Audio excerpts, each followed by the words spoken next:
കർത്താവിൽ പ്രിയ സഹോദരി സഹോദരന്മാരെ, എല്ലാവർക്കും ചോദിക്കുന്ന ഒരു സംശയമുണ്ട്. ആ, സാത്താൻ ഏദൻ തോട്ടത്തിൽ വെച്ച് പറഞ്ഞ കാര്യം ശരിയല്ലേ? അതായത് ആ, ഹവ പറയുകയാണ്, സർപ്പം ചോദിക്കുമ്പോൾ, ആ, എനിക്ക് തോട്ടത്തിൻ്റെ മധ്യത്തിലുള്ള തോട്ടത്തിൻ്റെ മധ്യത്തിൽ ഉള്ള ഈ നന്മത്തിന്മയുടെ വൃക്ഷത്തിൻ്റെ ഫലം ഞങ്ങൾക്ക് ഭക്ഷിച്ചുകൂടാ. അത് കഴിച്ചാൽ ഞങ്ങൾ മരിക്കും, ഞങ്ങൾ നോക്കാൻ പോലും പാടില്ല എന്നൊക്കെ പറഞ്ഞിട്ടുണ്ട് എന്ന് പറയുകയാണ്.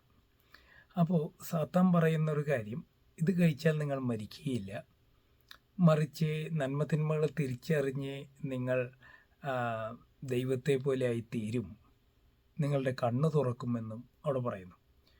അത് കഴിഞ്ഞ് സംഭവിച്ച കാര്യം പരിശോധിച്ചാൽ യഥാർത്ഥത്തിൽ സാത്താൻ പറഞ്ഞത് ശരിയായി എന്നാണ് ബൈബിൾ വായിക്കുന്നവർക്ക് തോന്നുക.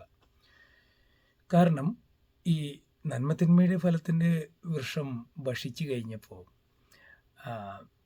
കണ്ണ് തുറന്നു എന്നവിടെ എഴുതിയിരിക്കുകയാണ്. കണ്ണ് തുറന്നു, അവർ നഗ്നരാണെന്ന് കണ്ടു. അപ്പോൾ കണ്ണ് തുറക്കും എന്ന് സാത്താൻ പറഞ്ഞ് തുറന്നു, അല്ലേ? അപ്പോൾ അതിനെക്കുറിച്ചൊന്ന് പറയാം ആദ്യം. അപ്പോൾ സാത്താൻ പറഞ്ഞതല്ലേ സത്യം? ദൈവം പറഞ്ഞതല്ലല്ലോ, ദൈവം മറച്ചു വയ്ക്കുകയല്ലേ എന്നാണ് ഒരു വിഭാഗം ചോദിക്കുന്നത്. അപ്പോൾ ഇവിടെ ഞാൻ ഇന്നലെ എൻ്റെ തലേദിവസം പ്രാർത്ഥിക്കാതിരിക്കുമ്പോൾ ഞാൻ മക്കളുമായിട്ട് ദൈവം പങ്കുവയ്ച്ചപ്പോൾ ദൈവം തന്നൊരു ചിന്തയാണ് പങ്കുവയ്ക്കുന്നത്. ദൈവം തന്ന ഒരു വെളിപ്പെടുത്തലാണ് പങ്കുവയ്ക്കുന്നത്.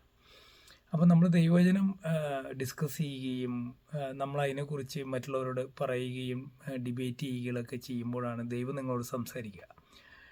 യേശുമാരോട് പറയുന്നുണ്ടല്ലോ, നിങ്ങളെ സിനഗോഗിൽ പിടിച്ചുകൊണ്ടും എന്ത് വചനം അവരോട് പറയണമെന്ന് നിങ്ങൾ ആകുലരാകേണ്ട, ആ സമയത്ത് തന്നുകൊള്ളും. അപ്പോൾ നിങ്ങൾ സംസാരിക്കുമ്പോഴാണ് നിങ്ങൾക്ക് ദൈവം ആ സമയത്ത് വചനം തരിക. നിങ്ങൾ മിണ്ടുന്നില്ലെങ്കിൽ നിങ്ങൾക്ക് വചനം ലഭിക്കുകയില്ല. ഉദാഹരണത്തിന് പാല് കടയുമ്പോൾ നമുക്ക് വെണ്ണ ലഭിക്കുന്നു എന്നതുപോലെ. അപ്പോൾ ഇവിടെ സാത്താൻ പറയുന്നത് സത്യമാണോ? നമുക്കൊന്ന് പരിശോധിച്ച് നോക്കാം. യഥാർത്ഥത്തിൽ ദൈവം ഉലാത്തുന്നതിൻ്റെ ശബ്ദം കേട്ടു. നന്മതിന്മയുടെ ഫലത്തിൻ്റെ വൃക്ഷം കഴിച്ചു കഴിഞ്ഞപ്പോൾ ദൈവം ഉലാത്തുന്നതിൻ്റെ ശബ്ദം കേട്ടപ്പോൾ ദൈവമാണെന്ന് മനസ്സിലായി. അവിടെ ദൈവത്തെ കണ്ടു എന്ന് എഴുതിയില്ല. അപ്പം അതിനു മുമ്പ് ഇവർ ദൈവത്തിൻ്റെ ഒപ്പം സഞ്ചരിക്കാറുണ്ടായിരുന്നിരിക്കണം. അവർ ദൈവത്തോട് സംസാരിച്ച് ഉലാത്തുന്നവരായിരുന്നിരിക്കണം.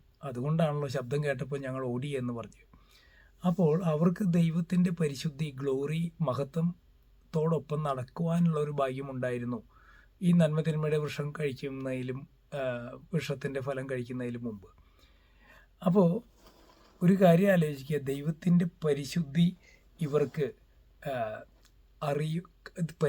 ദൈവത്തിൻ്റെ ഗ്ലോറിയിൽ നമുക്ക് നടക്കുവാൻ ഇവർക്ക് കഴിയുമായിരുന്നു.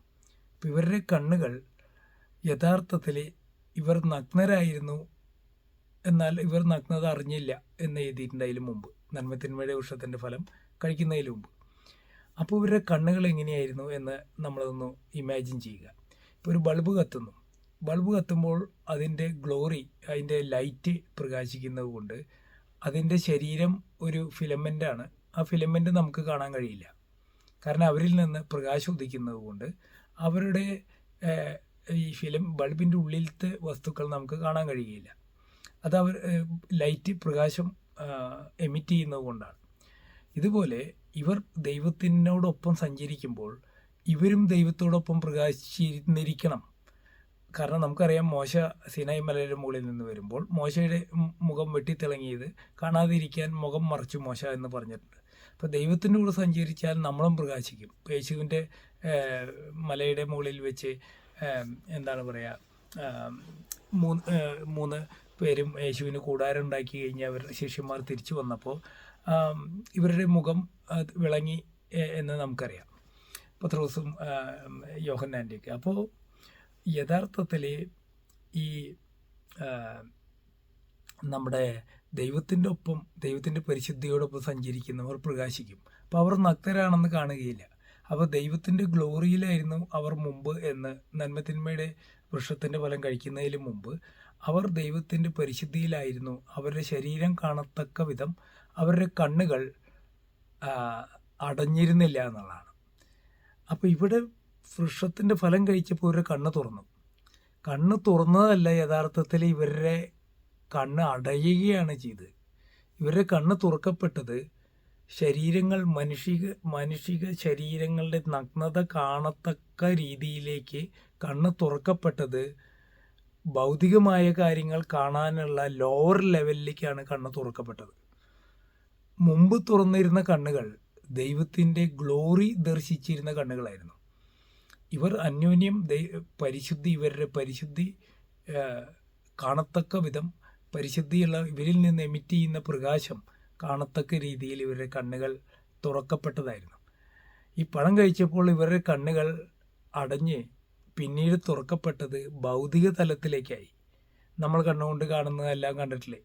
അവൻ കാറിൽ പോകുന്നു, എന്താ അവൻ്റെ ഭാഗ്യം, അവനെ ദൈവം അനുഗ്രഹിച്ചു. വലിയ ഭൗതിക കാര്യങ്ങൾ നോക്കിക്കൊണ്ടാണ് നമ്മളുടെ വീട്ടുകാരായാലും സഹോദരന്മാരായാലും ബന്ധുക്കളായാലും കൂട്ടുകാരായാലും വില വയ്ക്കുന്നത് ഭൗതിക കാര്യങ്ങൾക്ക്. യഥാർത്ഥത്തിൽ ഇതൊന്നും നിലനിൽക്കുന്നതല്ല സത്യമെന്ന് നമുക്ക് അറിയാമെങ്കിലും നമ്മൾ കണ്ണുകൊണ്ട് കണ്ട് അവനാണ് വലിയത് എന്ന് പറയുന്നത് എത്രയോ വിഡ്ഢിത്തരമാണ്, അല്ലേ? അപ്പോൾ നമ്മുടെ തുറക്കപ്പെട്ട കണ്ണ് യഥാർത്ഥത്തിൽ സത്യത്തിന് വിരുദ്ധമായതിലേക്കാണ് നമ്മുടെ കണ്ണുകൾ തുറക്കപ്പെട്ടത്. അപ്പോൾ കണ്ണ് തുറക്കപ്പെട്ടു എന്ന് പറയുന്നതിനേക്കാളും നല്ല കണ്ണ് അടയുകയാണ് ചെയ്തത്. ദൈവത്തിൻ്റെ ഗ്ലോറി കാണാൻ കഴിയാത്ത വിധം നമ്മളുടെ കണ്ണുകൾ ഈ നന്മത്തിന്മയുടെ ഫലം കഴിച്ചപ്പോൾ അടയപ്പെട്ടു.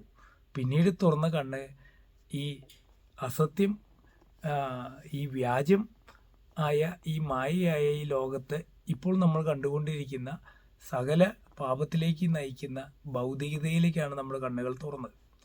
അപ്പോൾ സാത്താൻ പറഞ്ഞത് നുണയാണ്. അവിടെ നിങ്ങളുടെ കണ്ണുകൾ തുറക്കപ്പെടും. ശരിയാണ്, കണ്ണുകൾ തുറന്ന് ലോവറായിട്ടുള്ള കാര്യങ്ങൾ കാണാനുള്ള ശക്തി കണ്ണിന് കിട്ടി, മറ്റേ ശക്തി നഷ്ടപ്പെട്ടു.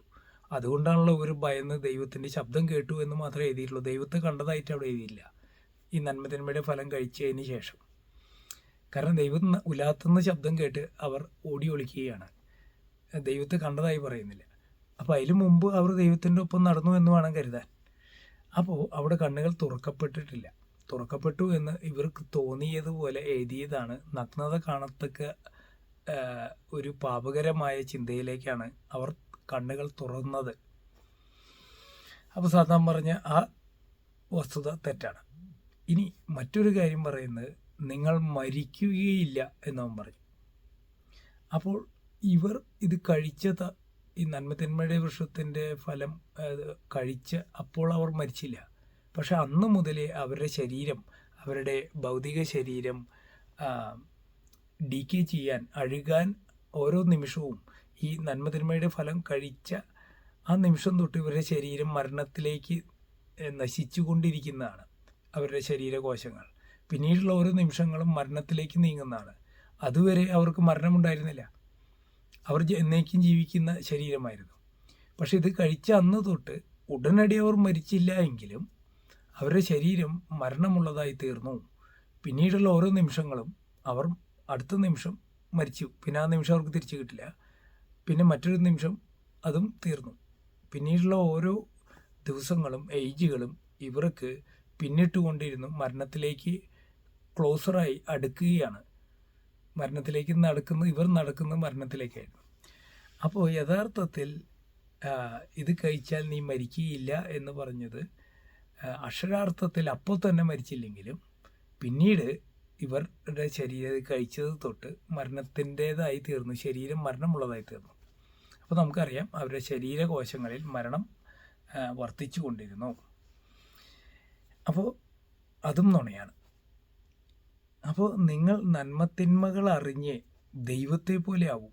പിന്നെ പറഞ്ഞൊരു കാര്യമാണ്. അപ്പോൾ ശരിയല്ലേ, നമ്മൾ നന്മത്തിന്മകൾ അറിഞ്ഞ് ദൈവത്തെ പോലെ ആയില്ലേ? ദൈവത്തിന് മാത്രം കിട്ടുന്നൊരു പ്രത്യേകതയാണ് നന്മയും തിന്മയും അറിയുക എന്നുള്ളത്. അപ്പോൾ നമ്മൾ ദൈവത്തെ പോലെ ആയില്ലേ എന്ന് ചിന്തിക്കും. യഥാർത്ഥത്തിൽ ദൈവത്തെ പോലെ ആവണമെങ്കിൽ നന്മയും തിന്മയും തിരിച്ചറിഞ്ഞ് നന്മ സ്വീകരിക്കുന്നവനാണ് ദൈവം. നന്മ മാത്രം, തിന്മ സ്വീകരിക്കുന്നവല്ല. അപ്പം നന്മയും തിന്മയും തിരിച്ചറിഞ്ഞത് കൊണ്ട് കാര്യമില്ല. നമ്മൾ നന്മയും തിന്മയും തിരിച്ചറിഞ്ഞ് നമ്മൾ ഏതാണ് ചൂസ് ചെയ്യുക?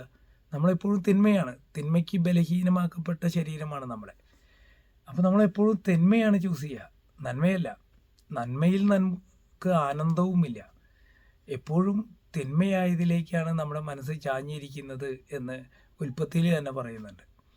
നോഹയുടെ തൊട്ട് മുമ്പ് മനുഷ്യൻ്റെ മനസ്സുകൾ തിന്മയിലേക്ക് ചാഞ്ഞിരിക്കുന്നു.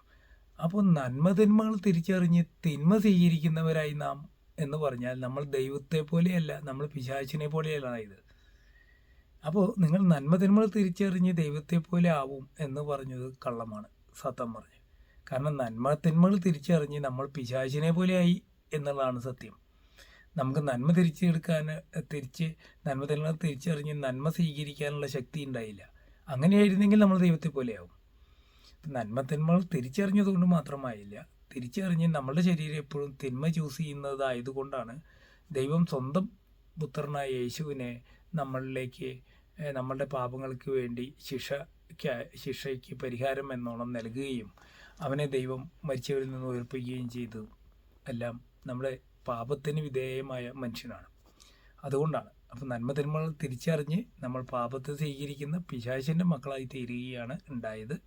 അപ്പോൾ ഈ 3 സാത്താൻ പറഞ്ഞ കാര്യങ്ങളും സത്യമല്ല. തിന്നുന്ന നാളിൽ നിങ്ങൾ മരിക്കുകയില്ല എന്ന് പറഞ്ഞത് തെറ്റാണ്. പിന്നെ നിങ്ങൾ ദൈവത്തെ പോലെ ആകും എന്ന് പറഞ്ഞത് തെറ്റാണ്. പിന്നെ നിങ്ങളുടെ കണ്ണ് തുറക്കും എന്ന് പറഞ്ഞതും തെറ്റാണ്. അപ്പോൾ ഇത് ദൈവം വെളിപ്പെടുത്തിയ ഒരു രഹസ്യം ആണ്. അത് നിങ്ങളോട് പറഞ്ഞതനുസരിച്ച് പങ്കുവയ്ക്കുന്ന ദൈവം നിങ്ങളെല്ലാവരും അനുഗ്രഹിക്കട്ടെ.